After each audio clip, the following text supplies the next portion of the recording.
Isa, sigurado ka na ba talaga dito? Hindi kita pinipilit ha. Kung gusto mo sumama o hindi, nasa sa'yo yun. Oo, Jax. Hindi na ako babalik sa loob na yan. Hindi na ako babalik sa mansyon. Hindi na ako robot na susunod sa gusto nila. Yan ang sagot ko. Pilit na pinapakalmang sarili kahit ramdam ko ang lakas ng tibok ng puso. Humigpit ang hawak niya sa akin. Parang natatakot na. Bitawan ako kahit saglit. Isa, kapag umalis tayo ngayon, hindi ka na makakabalik sa dati mong buhay. Sa dati mong buhay na marangya at puro pera at mga alahas na diamante. Basta kasama kita. Jax, okay na ako. Kaya ko to. Pero sa totoo lang, hindi ako sigurado kung tapang ba o katangahan ang nararamdaman ko. Ako si Isabela Santos. Lumaki sa luho, sa mga hapunang puno ng kristal sa baso at katahimikang pilit ikinukubli ang mga sigalot sa pamilya. Pero kahit gaano kayaman ang buhay, hindi ko yun pinili. At lalo kong hindi pinili ang lalaking gustong ipakasal sa akin ni Papa. Kaya siguro, nang makilala ko si Jackson Ramos, isang farmhand na nagtatrabaho sa asyenda ng tiyahin ko, parang may pumutok sa mundo ko. Simple siyang ngumiti, seryoso, at kapag tumingin sa akin, parang may sarili siyang wika. At ngayon, eto kami. Dalawang takas. Dalawang desperado. Habang naglalakad kami palayo sa mansyon, naririnig ko pa yung mga utos ni Papa mula sa loob. Kung mahuli kami, siguradong tapos na ang lahat. Pero mabilis ang kilos namin. Nasa bag ko ang ilang pirasong alahas, mga tinagong singsing at hikaw na sapat para makabili ng 2 one-way ferry tickets papuntang Guimaras. Sa baryo kung saan lumaki si Jackson. Pagdating namin sa terminal, hingal ako pero hindi ko to pinapahalata. Masyado nung mataas ang pusta. Hey, mabagal ang biyahe pero pagdating natin sa Sanselo, magsisimula na tayo ulit. Simple lang, tahimik na buhay. Yan ang gusto mo, di ba? Ngumiti ako. Hindi ko kailangan ng mansyon, Jax. Ikaw lang ang kailangan ko. At doon ko nakita ang unang pagdududa sa mga mata niya. Mabilis lang, halos hindi mo mapansin pero may anino ng kaba. May mga bagay kasi sa baryo namin. Mga kwento lang naman pero... Ano ka ba, Jax? Wala yun sa akin. Folklore? Multo? Hindi ako madaling matakot, diba? Hindi siya ngumiti. Hindi rin siya tumawa. Hindi ko man lang alam na doon pala ang nagsisimula ang pangungot. Habang umaandar ang ferry at lumalayo kami sa ilaw ng syudad, napayakap ako kay Jackson. Ang hihip ng hangin, ang tunog ng alon at ang katahimikan ng gabi. Lahat para bang nagbubulong ng panibagong simula. Pinag-usapan namin ang magiging buhay namin sa Sanselo. Maliit na bahay, taniman, araw-araw na magkasama. Pero sa likod ng pangarap, may naramdaman akong malamig na kilabot. Hindi ko alam kung dahil ba to sa takot sa pahabol ni Papa o kakaibang pagngiti ni Jackson habang nakatanaw sa madilim na dagat. Parang may alam siyang hindi ko pa alam. Parang may tinatago siyang hindi ko pa nakikita. At sa biyahe na yon, pumunta kami sa Guimaras. Wala akong kamalay-malay na hindi lang puso ko ang isusugal ko, pati pala kaluluwa ko. Isabela, huminga ka lang ha. Nandito na tayo, babe. Jax, ba't parang sobrang tahimik naman dito? Ano bang klaseng baryo to? Yan ang tanong ko sa kanya. Hindi pa man kami nakakalayo sa pantalan, ramdam ko na agad ang bigat ng hangin. Sa Sanselo talaga ganyan. Tahimik. Pero masasanay ka din. Nasanay ka lang kasi sa mga syudad sa atin eh. Hindi ito yung tahimik na nakaka-relax. Iba, parang may mga matang nakasilip mula sa kakahuyan kahit wala namang tao. Nasa gitna ang baryo ng makapal na gubat. Ang mga bahay, nakahilera, pero malalayo ang pagitan. Parang ayaw nilang magdikit-dikit.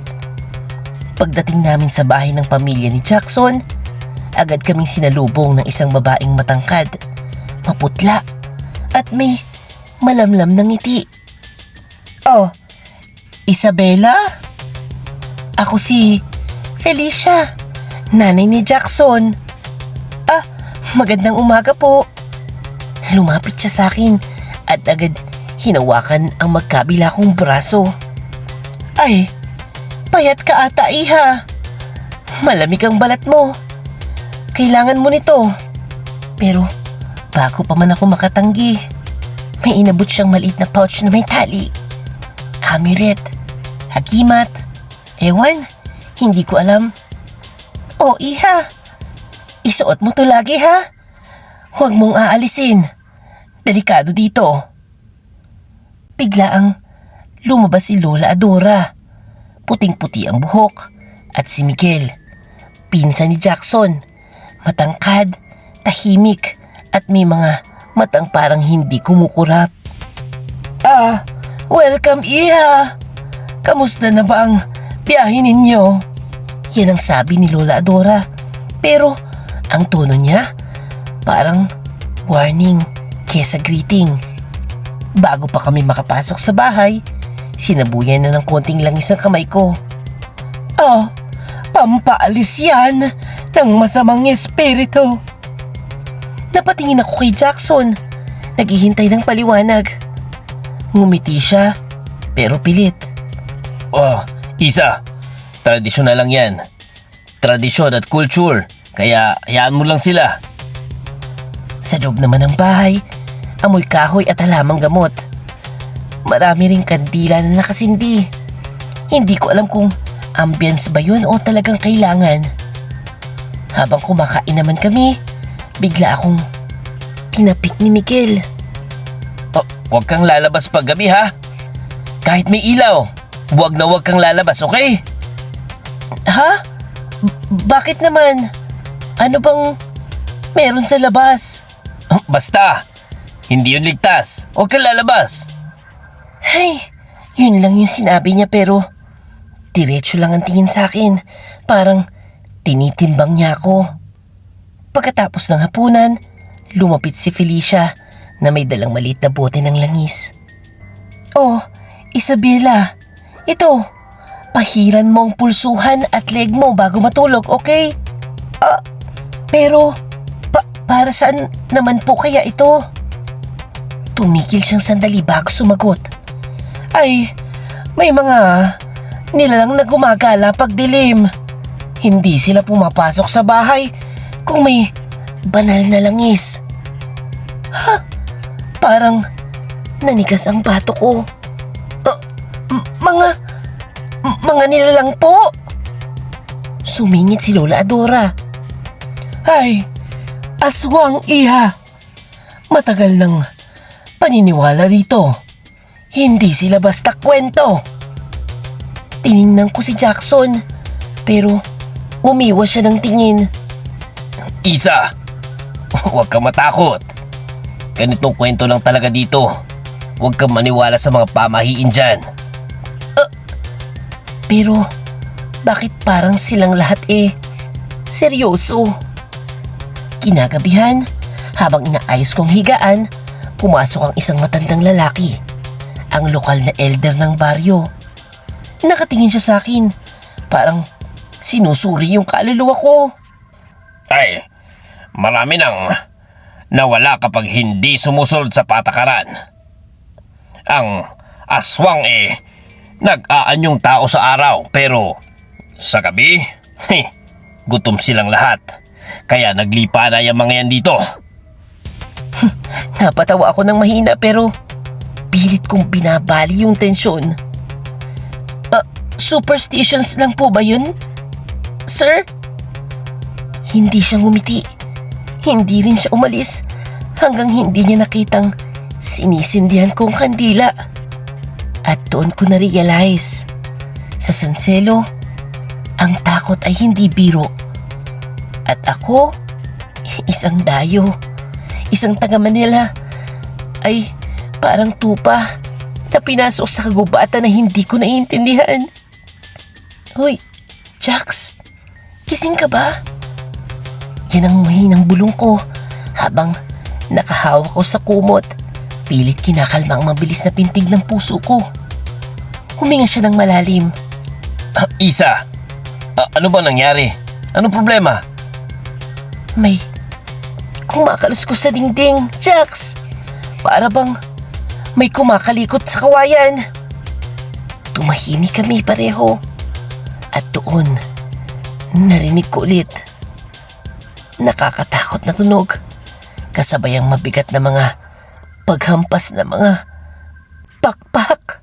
Parang umikot sila sa taas ng bubong. Umupo si Jackson pero hindi niya ako tinitingnan. Huwag kang lumapit sa bintana. Isa, huwag kang sisilip, okay? Akong bahala dito. Pero, Jax, bakit? Ano bang nangyayari? Basta, ako nang bahala. Magtiwala ka lang sa akin. Huwag kang lalabas, okay? Pero, paano ko magtitiwala kung pati siya natatakot? Kinabukasan, naglalakad ako sa harap ng bahay nang bigla kong makita ang isang itim na aso. Payat, mahaba ang katawan. Nakatingin ito direkta sa akin.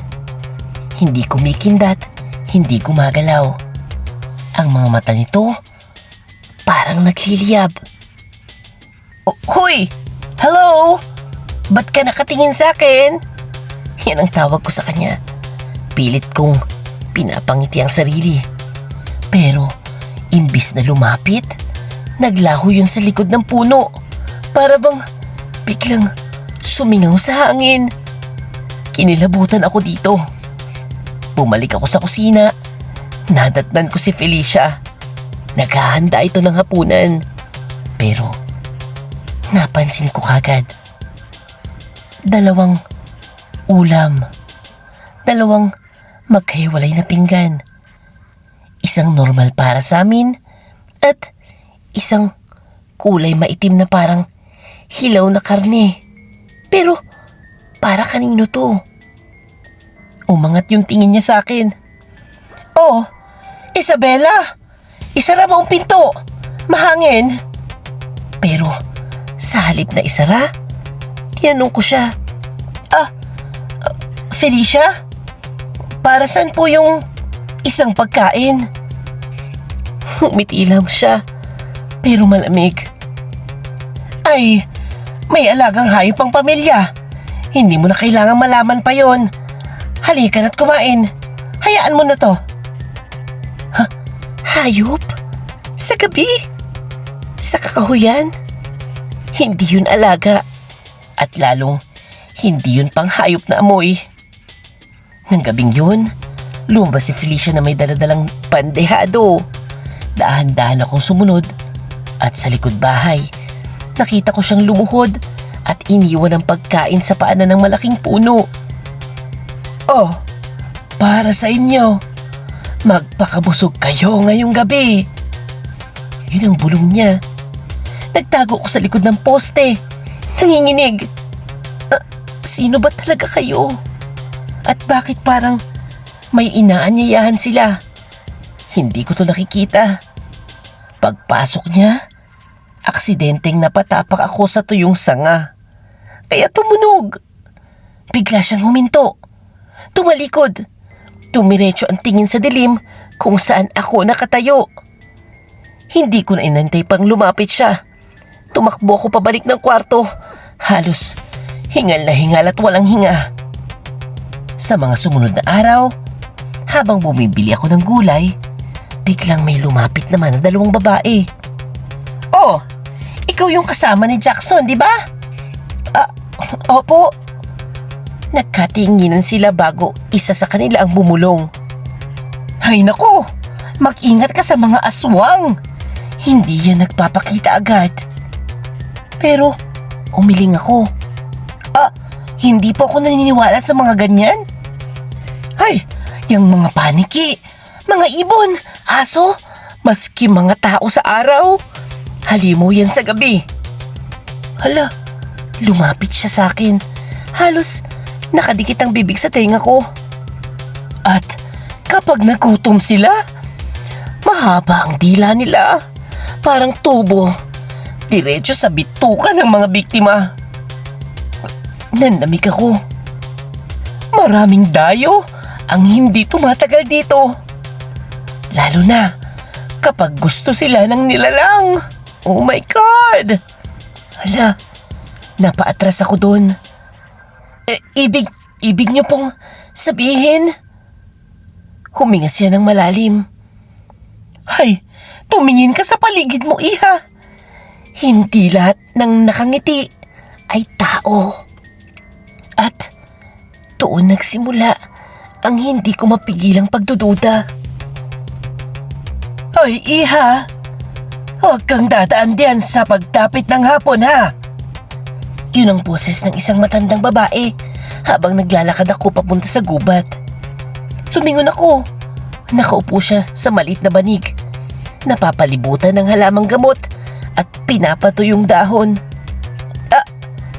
Ay, kayo po pala? Kayo po ba si Lola Talia? Ngumiti siya, pero bakas ang pagod sa mga mata niya. Oo, ako yun, Iya. Halika dito, Isabela. Kita ko sa mukha mo, hindi ka mapalagay. Umupo ako sa tabi niya.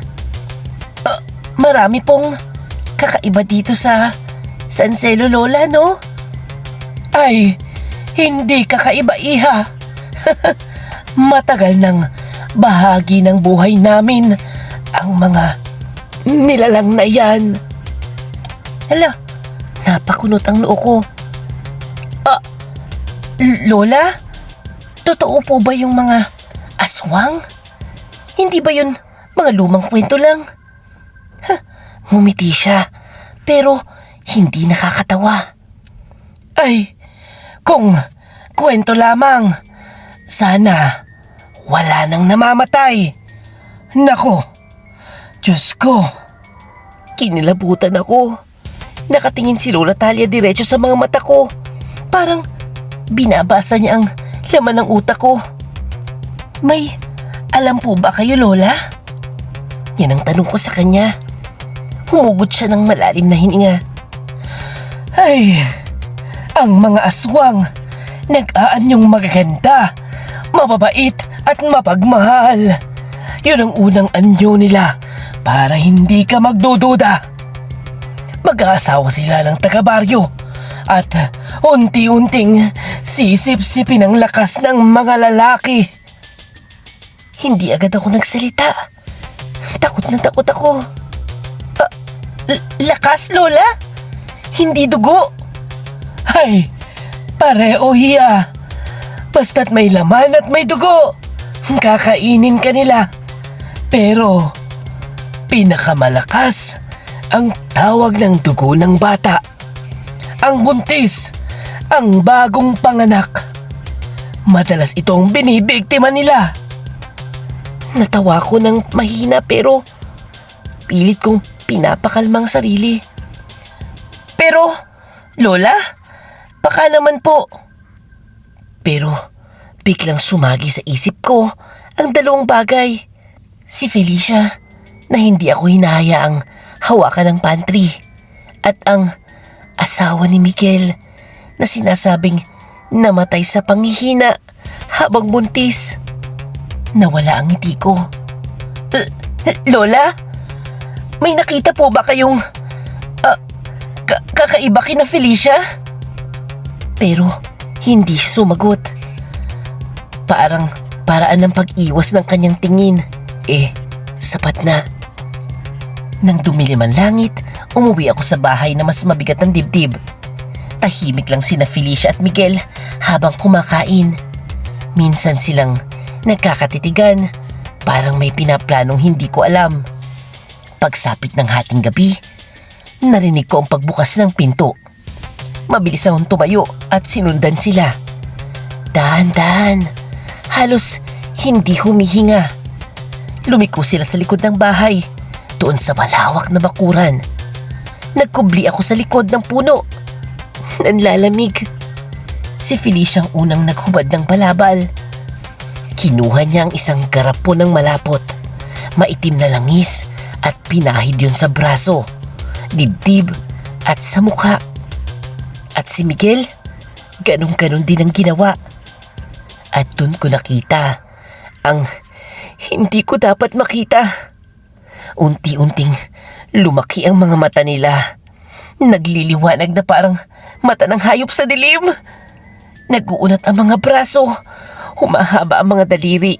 Lumalabas ang matutulis na kuko. Si Felicia, ang dila niya humahaba. Naging manipis at matalim na parang tubo. Hindi yun tao. Hindi yun normal. At bago pa ako makatakbo, naghiwalay ang katawan ni Felicia. Ang ibabang bahagi ay naiwan habang ang itaas na katawan niya ay gumapang paatras. Saka tumayo at lumipad na parang paniki. Si Miguel naman sumunod. Nagbago ang anyo, nag-angat sa ere at naglaho sa dilim ng kagubatan. Ang pamilya ni Jackson, hindi lang basta kakaiba. Diyos ko, aswang sila. At ako, ang panauwing buhay sa bahay ng mga halimaw. Jackson! Ano yung nakita ko? Halos mabasag ang boses ko nang salubungin ko siya sa loob ng kwarto. Nanlalamig ang kamay ko. Nanginginig pa ang tuhod. Nagulat siya. Halatang hindi inaasahan ang pag-uwi ko ng oras na yun. Isa! Anong? Huwag mo akong lokohin! Nakita ko sina Felicia at si Miguel. Lumipad sila, Jax! Lumipad!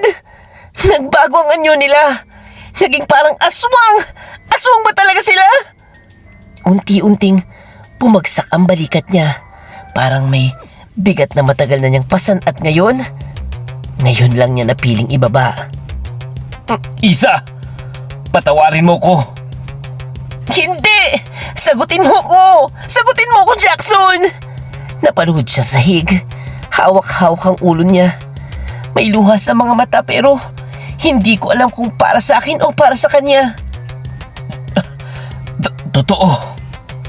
Mahina pero malinaw niyang sinabi. Ang pamilya ko, mga aswang. Matagal ng tradisyon. Matagal ng sumpa. Nag-asawa ang ninuno namin ng isang nilalang at mula noon, naging ganito na kami. Parang umuga ang mundo ko. Pero, ba't mo ko dinala dito? Ano, para gawing pagkain? Umiling siya agad. Mabilis, halos desperado. Hindi Isa! Hindi ganon! Hindi kami pumapatay ng tao. Kinakain namin ang mga bangkay lang. Yung sariwa pa pero patay na. At dapat ba ako matuka doon? Jackson! Ano ba? Biglang bumukas ang pinto. Si Felicia nakatayo, maputla at may dilim sa mga mata. Oh, Isabella! Hindi ka namin sasaktan. Hindi kami nananakit ng sariling dugo. Hindi ako dugo nyo. Hindi ako kasama sa pamilya nyo. Lalong tumilim ang tingin nila sa akin. Pero, pwede ka namin gawing kadugo. Yan ang sabat ni Miguel mula sa likod niya. Malamig ang tono. Tama na! Tama na! Ayoko siyang pilitin. Ayoko siyang saktan.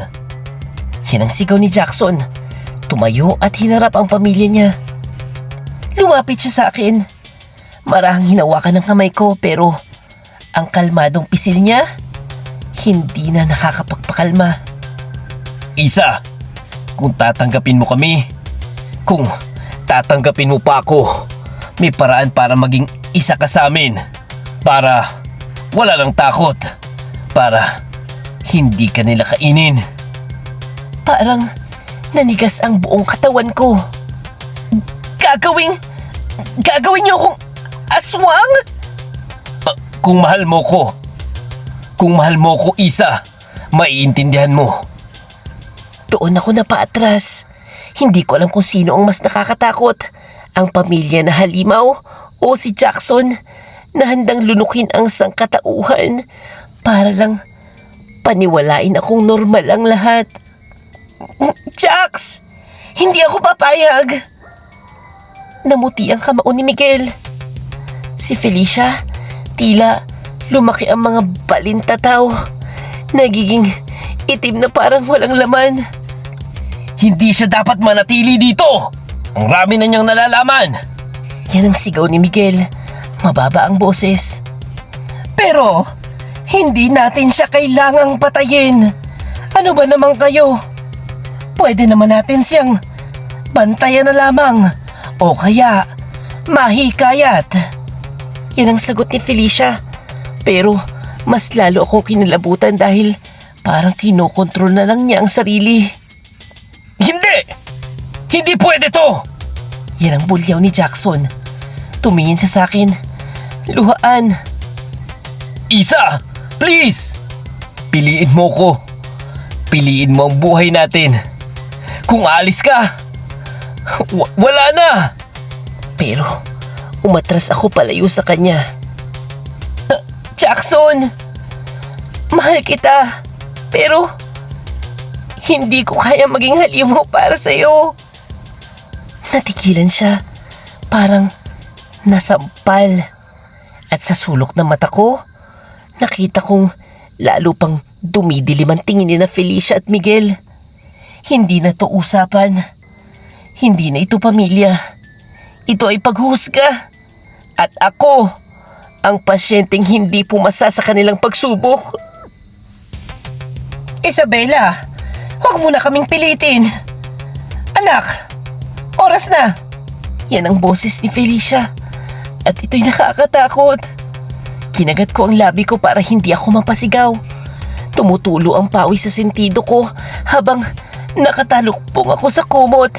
Hawak ang maliit na bag na puno ng asin, bawang at bote ng suka. Hindi ako sasama sa inyo. Hindi ako magiging tulad nyo.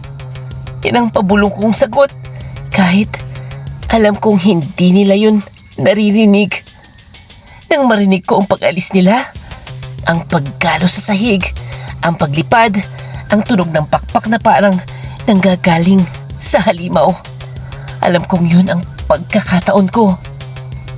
Mabilis akong lumabas. Nanginginig ang kamay. Inilagay kong asin sa bulsa ko. Binuhusan ng langis ang pulso ko gaya ng sabi ni Lola Talia. Pero bago ko umalis, tumingin ako sa dilim ng paligid ng bahay. Patawarin mo ko, Jackson! Hindi ko alam kung para saan, pero sigurado akong ayaw ko nang mamatay dito. Pagdating ko sa gilid ng gubat, nagsimula akong tumakbo. Mabilis, halos hindi humihinga. Ang dilim ng daan, walang ibang ilaw kundi liwanag ng buwan. Pero hindi pa man ako nakakalayo. May dumagundong na mga pakpak sa taas ko. Hoy! Hindi ka makakalayo, Isabela! Yun ang boses ni Felicia. Parang mula sa langit, malamig at puno ng gutom. Pagtingala ko, may dalawang higante ng aninong paikot-ikot sa ere. Hindi na sila tao. Hindi na sila pamilya ni Jackson. Mga halimaw na umalingaw ang bituka sa gutom. Tumakbo ko ng mabilis, halos mapatid sa mga ugat ng puno. Pero nang marating ko ang mas makapal na bahagi ng gubat, isang itim na aso ang humarang sa daan. Mahaba ang katawan, pula ang mata, at hindi humihinga gaya ng normal na hayop. Ha? Huwag ka lalapit! Lumayo ka sa akin! Yan ang sigaw ko. Nanginginig habang binubuksan ng asin. Humakbang ito. Isa pa. Dalawa. Hanggang nasa harap ko na siya. Sinabog ko ang asin sa lupa. Sa isang iglap, umatras ang hayop. Umiiyak, umaalingaw na parang nasusunog. Pero tumating agad ang kasunod. 3 aso, mas malaki, mas mabangis. Oh, huwag kayong lalapit sa akin! Umalis kayo! Yan ang sigaw ko sabay buhos ng suka. Tumili sila. Isang tili na parang may sinusunog na laman. Pero hindi pa tapos ang gabi. Isabela! Napalingon ako. Si Lola Talia, pawisan, hingal, may hawak na bolo na puno ng langis ng niyog. Dito! Bilisan mo, iha! Lola! Sinusundan po nila ako! Alam ko! Hindi sila pwedeng lumusob kung may asin! Ako na ang bahala! Lumaban siya, isang matandang babae, laban sa mga aswang na aso. Ginamit niyang asin, bawang, at pamalo ng bolo na parang sanay na sanay. Tumakbo ka na, iha! Takbo na! Tumakbo ka sa dagat! Sa may liwanag! At tumakbo ko. Hindi ko na alam kung ilang beses ako nadapa pero dire-diretso lang ako. Ilang beses ako napaiyak sa takot. Pero nang marating ko ang dalampasigan, nakita kong isang lumang bangka. May mangingisdang papunta sa laot. Tulong! Yan ang sigaw ko. Halos mawala ng boses. Nilingon niya ako. Kita ang gulat sa kanyang mukha. Sa likuran ko, may malalaking aninong lumilipad. Palapit, pabilis, parang gutom na gutom. Sakay! Sigaw ng mangingisda. At nang lumubog ang unang sinag ng araw sa abot tanaw, sumigaw ang mga aswang. Nagliyab ang balat nila sa liwanag at umatras sila pabalik sa gubat. Nang makasakay ako sa bangka, bumagsak ako. Umiiyak, nanginginig, wasak na wasak. Ako si Isabela Santos. At ngayong gabi, muntik na akong hindi sikatan ng araw. Oh, Isabela? Gising ka ba? Gising, Isabela. Yun ang boses ni Sister Clarita. Dahan-dahang kumakatok sa pinto ng kwarto ko sa kumbento. Napabalikwas ako ng bangon. Hingal, pawis at nanginginig. Sister? Nandito po ba sila? Naririnig ko ulit yung mga pakpak. Lumapit siya sa akin. Nilagay ang kamay sa balikat ko. Anak, wala ka na sa Gimaras. Ligtas ka na dito. Pero, paano ka nga ba magiging ligtas kung ang katawan mo nasa Manila, pero ang kaluluwa mo naiwan sa isang baryong puno ng halimaw? Pagkatapos ng ilang linggong gamutan at dasal, nagpadala ng pulis sa Sanselo. Nagkwento ko lahat, pati siyensyang hindi kayang ipaliwanag ng nakita ko. Pero lagi silang tumatango ng magalang. Ma'am, trauma lang po yan. Maraming hayop sa probinsya. Mga paniki, aso, ibon. Huwag kayong mag-alala. Baka imagination nyo lang yan. Gusto kong sumigaw. Gusto kong ipilit ang totoo. Pero, paano? Paano mo maipapaliwanag ang dilim na nakita mo kung sila mismo natatakot maniwala? Kaya tumigil ako. Pero, ang bangungot, hindi. Sa mga gabi na mahina ang ulan, naririnig ko pa rin ang mga pagaspas sa mga bintana. At sa panaginip ko, paulit-ulit, si Felicia nakangiti habang humahaba ang dila niya. Si Miguel nakatayo sa ulunan ko. Gutom ang mga mata. At si Jackson, nakatalikod. Nakayuko na parang hindi niya alam kung tao ba siya o halimaw. Lumipas sa mga taon, natanggap ko na walang makakaintindi ng totoo kong pinagdaanan maliban sa mga taong naniniwalang may mas matanda pang mundo kaysa sa science. Kaya isang araw, umupo ako sa harap ng typewriter at nagsimulang magsulat. Ang pamagat ng memo ko, ang babaeng tumakas sa baryo ng mga aswang. Isang babala, isang paalala, isang kwentong inuulit-ulit sa mga eskwelahan, kainan at barangay conferences. Hindi para takutin, kundi para magpaalala. Huwag basta sumugod sa hindi mo kilala. At hindi lahat ng pagmamahal kayang iligtas ka. Minsan, ito pa ang magdadala sa iyo sa kamatayan. Tuwing may magbabasa ng sulat ko, lumalawak ang alamat. Nagiging bahagi ito ng kwento ng bayan. Modernong bersyon ng mga sinaunang babala tungkol sa aswang. Mga nilalang nagtatago sa anyo ng tao. Pumapasok sa communities at unti-unting ginagawang biktima ang mga naniniwalang ligtas sila. At ako, isa na lang akong tinig sa pagitan ng mito at katotohanan. Hindi ko na nakita si Jackson pagkatapos ng gabing yun. Walang sulat, walang senyales, walang katawan. Pero isang beses, habang nakaupo ko sa veranda ng kumbento, tahimik na nagkakape habang tinatapos ang huling pahina ng aklat ko. May biglang dumaan na malamig na hangin. Kasabay nito, ang tunog na hindi ko nalilimutan. Ang pagaspas ng mga pakpak. Napatingala ako. Walang ibon, walang paniki, walang ulap. Malinis ang langit.